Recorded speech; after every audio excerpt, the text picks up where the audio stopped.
So yeah, with that out of the way, then let's get stuck into our first top 5, which is movies of the year. So, Philly, what was in your 5th place? So this is so tough. Again, as you said, like I mean, I'm afraid to say Madam Web isn't in there. I'm sorry.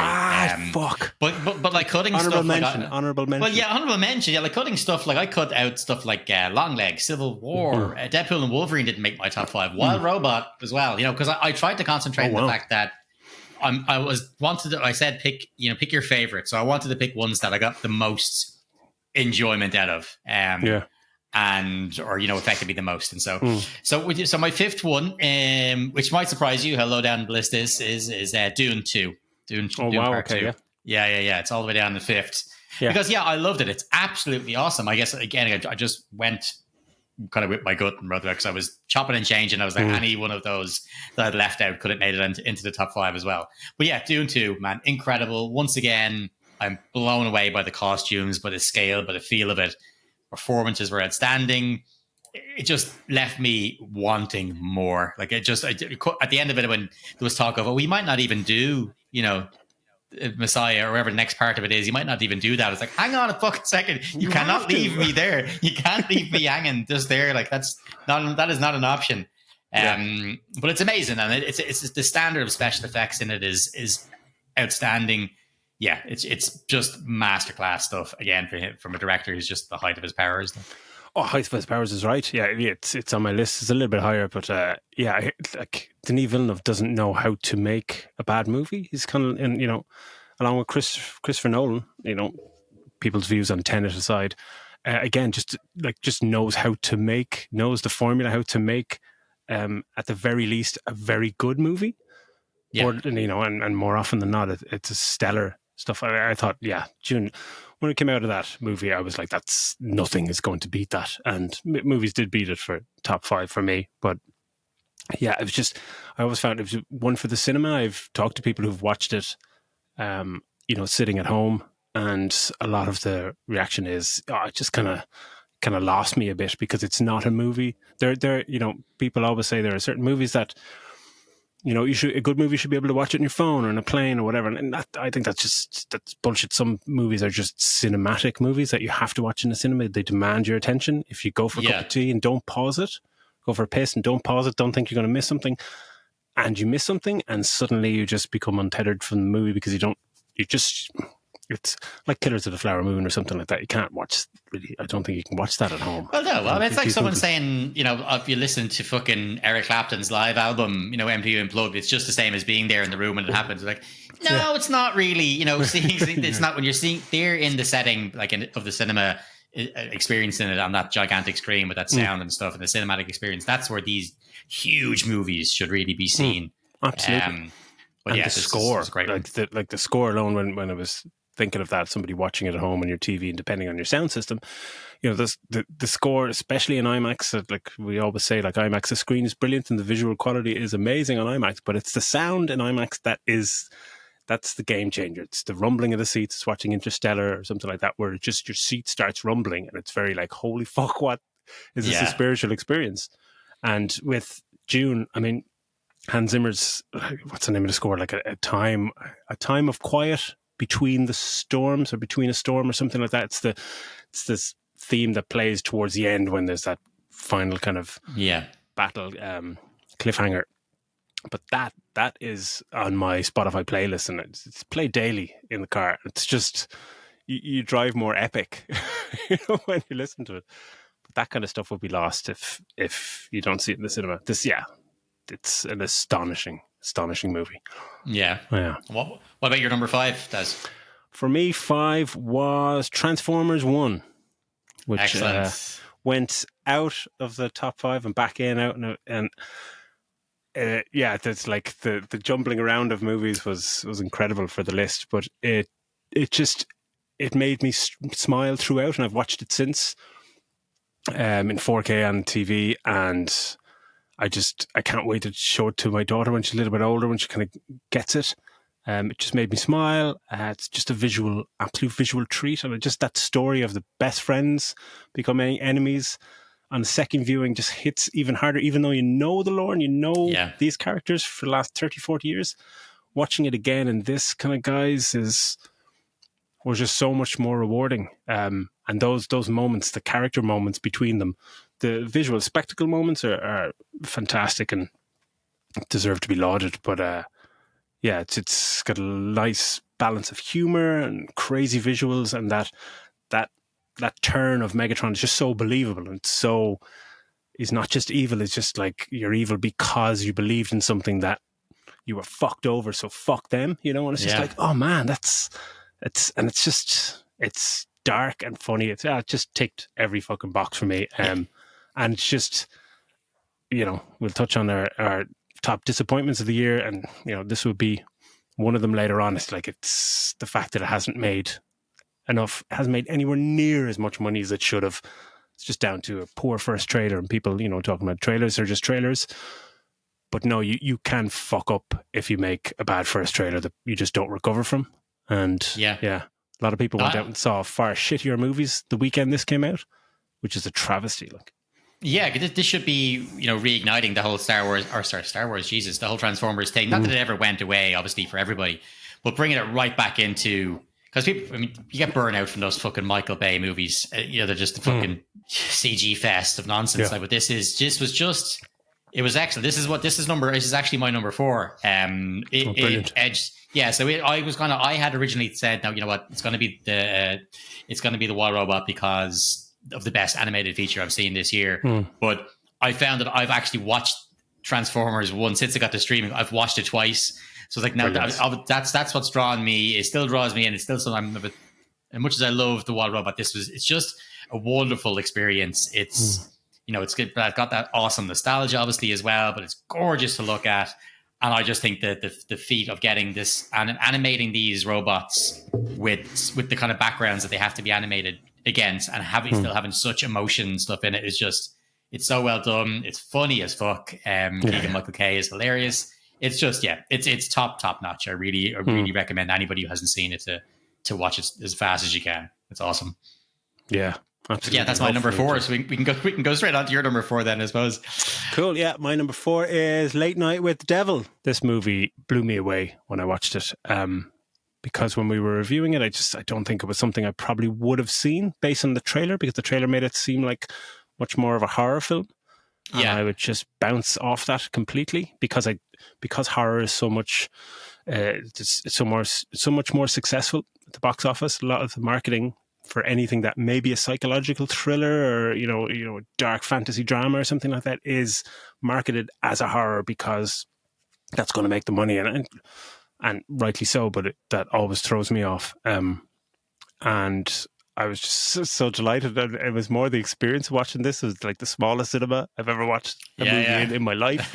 It's like 16 seats and just me, and I think there's one or two other guys. I was there. Thanks for that, Len. I was one of those. I was one of those one or two other guys. Cheers. Yeah. Brilliant. That's how good it was. I didn't even know who was there. But it's just fantastic movie, fantastic premise. It's one of the best opening montages ever put to screen that gets you straight into the movie in like 6 or 7 minutes perfectly. Like, it's just, can't get over how amazing that first few minutes are. And the setup is brilliant. The acting is brilliant. David, what's his Malchian, fucking revelation. It's just so nice to see him in a role like this and fucking killing it and talking behind the scenes about how much he was terrified about taking the movie. It's got the fucking creepiest kid in a movie I've ever fucking seen. Just like she was. That's the horror I like, when you're looking at her and just going, oh, I don't like. I think I've said at the time, I don't like her. I'd like stay away from her. She's fucking But the vibe was great. The sets were great. It just showed how much you could do with just a great premise and a great set, and just a great cast. And I think loved it. I think that, like, when you've got a small cast and everybody is on it, you know, then it's fucking great. But like that's really important, I think, because you have one or even two people that are just not fitting in with the group and not gelling, then it can really throw it off. But everybody was fucking dialed in for this. It was such a close, tight knit movie. It just was really, really quality. Like, it reminded me a little bit of Man from Earth, when they're all in that one room essentially for most of the movie. But every actor in it was totally on board, was obviously sold by the writer director, and that's what it felt. Just real fucking. It was just spot on. I loved it. I loved it. Everyone, you get a sense that everyone was like, "Oh, like we've got something here. Like this is The script comes to life." And the effects, like the fact that they went so. Like with the effects, they went so old fucking fashion style. Like when she's fucking shooting the lightning bolts and stuff out of her hands towards the end, it looks incredible. It's obviously it's going to be on my list. We'll get to it. Like, but it's it's a fantastic movie. Great. So, what is your number 3 then? My number 3 is The Substance. Super.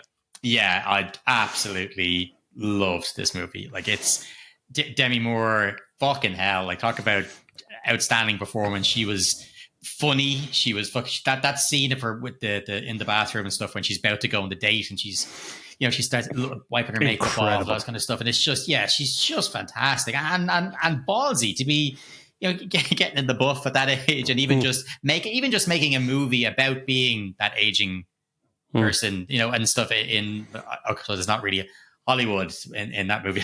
For some reason it's to do with fitness shows being the biggest thing. I've no idea. But it's great performance by Margaret Qualley as well, Dennis Quaid. It's excellent. It looks incredible. It starts and finishes just perfectly. Like it's I think it's absolutely wonderful. It's only the second movie I've seen from the director, so I can't wait to see more from her. I can't wait to see more. She fucking makes shitloads more movies like this, because this was excellent. That's fucking cool. That is my number 2. And it was my number 1 since I watched it until this week. But intriguing. Yeah, intriguing.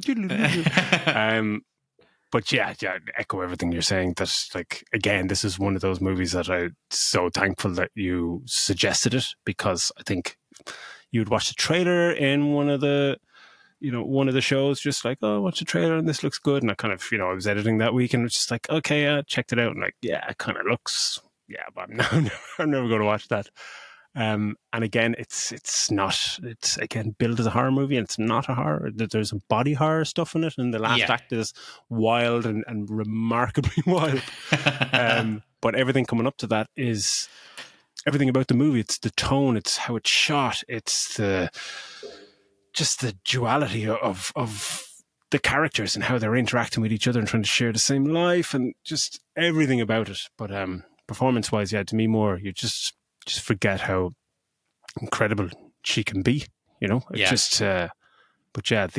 cinematography, the tone, it's just the style of it and the ballsiness of it. And straight away, like when I hadn't seen that that director's first movie from 6 or 7 years ago. And I think I said at the time, I would watch anything that she does for the rest of my life, because Did you go and watch Revenge? Did you I find still it? haven't seen it. Yeah, no, it's not on. I have it ready to go. Okay. But that was my number 2, because I remember coming out of the movie and the drive home, the 30 minutes drive home was just surreal. Like, just like kind of going, wow, and then just like laughing and then just thinking about everything, and just how everything came together in that movie. That they go so fucking wild in the third act, but it still all comes together. The first shot and the last shot, and it's just the performances. And Dennis Quaid being like, where have you been, Dennis Quaid? Unbelievable. It's just like such an amazing performance in a few minutes, and the close-ups of him eating shrimp still to this day kind of haunt me. And it's like you said, with like that, when they go fucking balls out, it's like she apparently fought against the studio quite a bit, because they wanted to hold that end, which is insane. They wanted that changed, and she was like, no, you have to get that. This is what I want to do, and this is the direction it's been going towards. She just stuck to her guns, but apparently she fought so much to keep the movie the way she wanted it, and it ends up being absolutely spectacular like that. As I said when I texted you when I was leaving it, like, man, you're not ready for the last act. Like, it's insane. It really wasn't. And it was brilliant. Like, laughing as I walked to the car and just going, that was just so much fun. Like, it was. But there's even those moments when you see some of the more grotesque, when she starts to really deform towards the end, and you see that POV when she's obviously turned into some kind of weird hunchback creature, but you can't see it's POV, but so the grunting and it becomes all the sound design, and then the head, like the POV just pops up to the mirror just for a second before looking back, and you get like half a second glimpse, and it's just like, oh, sweet fucking Lord, you know? But you just get like such poignant moments amidst the madness, even in the last act, when it's just like, Christ, have we gone here? Like, this is bananas. Like, how the fuck did somebody give you money to make this? But then you have moments where you still have this grotesque kind of thing, still putting on earrings and trying to look pretty. It's just, and the thing that you touched on, especially in the review, that how they created that weird kind of time that it exists in. It's not now, it's not the past, it's kind of this, it's just this hyper realistic world. It doesn't exist in our world, but it kind of does. It's like an 80s new version of our world, just a mishmash of different time periods and different Hollywood, you know, scenarios. But and the point is that it doesn't matter. Yeah, because it doesn't that's matter. The thing, it absolutely doesn't matter. And it just, that's one of those choices where you're just going, fucking bravo, like, because some people were just like, oh, we want it to represent Hollywood, needs to exist now, and you know, but yeah, it was fantastic. My number 2, it was So what was your number 3 then? My number 3 was Dune 2. Okay. So that was pretty good movie. Yeah, pretty good. Yeah. So then, what was your number 2? So my number 2, we've already done it, was Late Night with the Devil. Incredible. Oh, wow, okay. I've kind of, because now that the place is decorated, I've started to be able to get some posters and stuff framed. So I ordered myself the poster with it's just him with the head on fire, you know, flames and stuff like that. Incredible movie poster. So I'm looking forward to putting that up. It's that was my number 2. So I assume then what was your number 1 then? Well, Substance was your 2 then, yeah? Yeah. Okay, yeah. So my number 1 was Poor Things, because because I think like it got the limited. I was at the start, I was like, oh, maybe I shouldn't put this in, but it did only get released here and most places in 2024.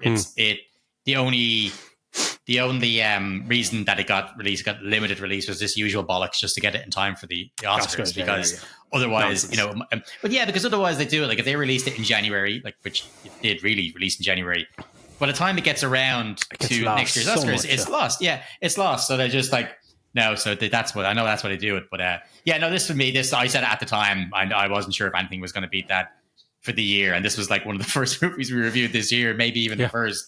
And I thought it was going to be hard to beat, and nothing beat it for me. It came close, obviously, definitely. Like Jesus, like Substance, Late Night with the Devil came close. But I just loved it. The performances from Emma Stone and Mark Ruffalo, you know, Willem Dafoe. It's just outstanding performances from them all. It was funny. It was beautiful, gorgeously shot. So fucking weird. It ticked a lot of my boxes. It was just it's one that's stuck with me for a long time after I watched it. And it's one that I'd imagine I'll be watching many, many times over the years, and just being still blown away by how amazing it looks visually.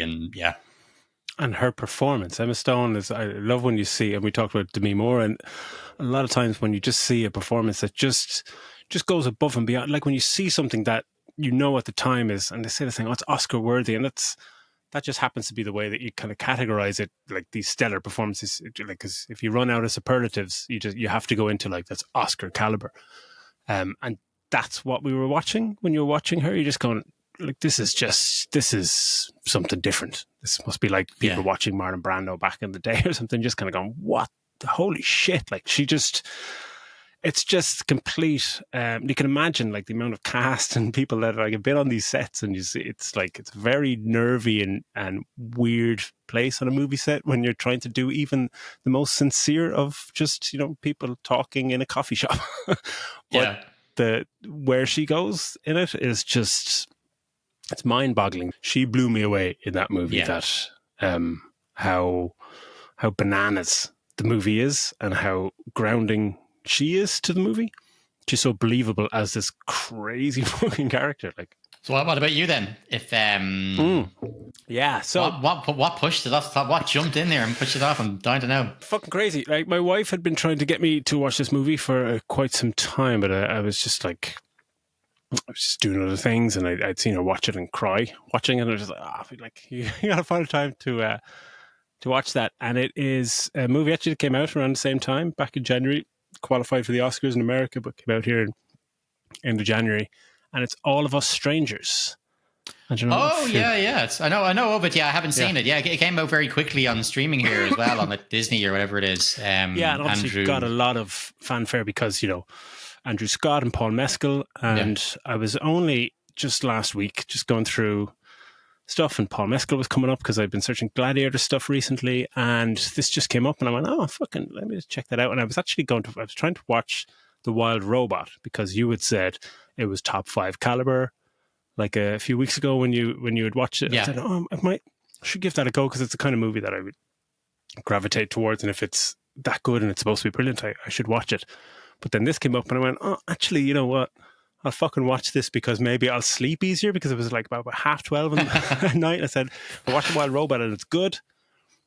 Like a movie like that, I might not sleep afterward because it's just, it's just, if it's sci-fi or anything like that, it's just, ignites your fucking brain. So I'll watch All of Us Strangers, and it's it's an incredible movie. It's Paul Mescal, obviously, Andrew Scott, Claire Foy, and Jamie Bell. It's just kind of a four-hander in this movie. And Andrew Scott, I remember around the time this came out, he was getting a lot of plaudits about the movie. And yeah, I don't know how this guy didn't win every single award going. He is absolutely astonishing at it. Like, it's a hard movie to categorize. He's a great actor. It's a drama, but it's kind of a gay romantic fantasy drama. Like, it centers around Andrew Scott's character who plays a lonely writer, and he's trying to write about his parents, and they died when he was 11. But then he meets Paul Mescal randomly one night, and it's about their kind of relationship, and they're both very lonely souls that, like, obviously, like, they need each other and they need to connect. But the chemistry between these guys is off the fucking charts. It's like, it's quite incredible. But the fantasy element is where Andrew Scott visits his home. Yeah, Jamie Bell is his dad and stuff. Jamie Bell's his dad, and Claire Foy is his mother, and he kind of just encounters them, and he just goes to their house and sits down, and it just leans into that fantasy thing so effortlessly. There's a point where you're just going, who the fuck are these people? And they're just having a conversation, and you just get it through the conversation. You're saying, oh, what? This is parents? Oh, okay. Yeah. There's no hand-holding, there's no explanation for the surreal aspects of it. And it's even more triumphant because of that. But he keeps just visiting them, and to chat about too much would give the game away. But Who directed Who directed this one? It was directed by Andrew Hay, who I'd never heard of, and I think he'd done some movies before, like independent movies, but he was never on my radar. But it was incredible. And we talk about like movies that we've enjoyed the most or affected us the most, and like I wept 3 times during this movie, and didn't sleep till about 5 o'clock in the morning afterwards. I couldn't. There's just scenes in this movie like this when he meets his father for the first time. He sits down, and he gets to come out to his father, who's a ghost. And like, if you explain that to anyone, it's just like, what the fuck? But he's got that closure, right? Yeah. It's just like, what the fuck? But there's Jamie Bell, like, such an understated performance, but him and Andrew Scott just have this scene, and he's just like, oh yeah, like, did you have trouble at school? And he's just like, yeah, I was bullied and this and that, and he's saying, yeah, I heard you crying in your room a few times, and then he's like, well, why didn't you come into my room? And then they have this moment, and he balls crying, and he's just like, I'm sorry, I didn't go into your room when I heard you crying. I was like, oh my God, it's just, and then they hug, and it's like, fucking tearing up here talking about it, but it was just fucking blew me away. Like, the performances are amazing. Paul Mescal is like, this is the movie you watch for Paul Mescal. It's not Gladiator, he's great and he's all that, but this was it's a powerful, like, it's mad, like a film that, like, if you I can't really relate to what he's talking about. A lot of the time is just, being gay in the 80s and all that stuff. You can't really relate to that, but you can relate to the emotion 1000%. What's happening on screen. It's amazing, and I love just that fantasy element is never explained. It doesn't need to be explained, and it's. But Andrew Scott he delivers one of the best performances I think I've ever seen. But it's not a showy performance; it's just behind the eyes, and it's Yeah, it's a very emotional movie, but it just stuck with me, and it's still, I'm still thinking about it. Debbie, that sounds great, man. Oh, it's fantastic. At least we managed to differ on one of our movies. Most we seem to have very, very similar lists, which will obviously will definitely diverge in our next two categories. But that was that was kind of cool to have a chat through, and I'll definitely will have to check that out.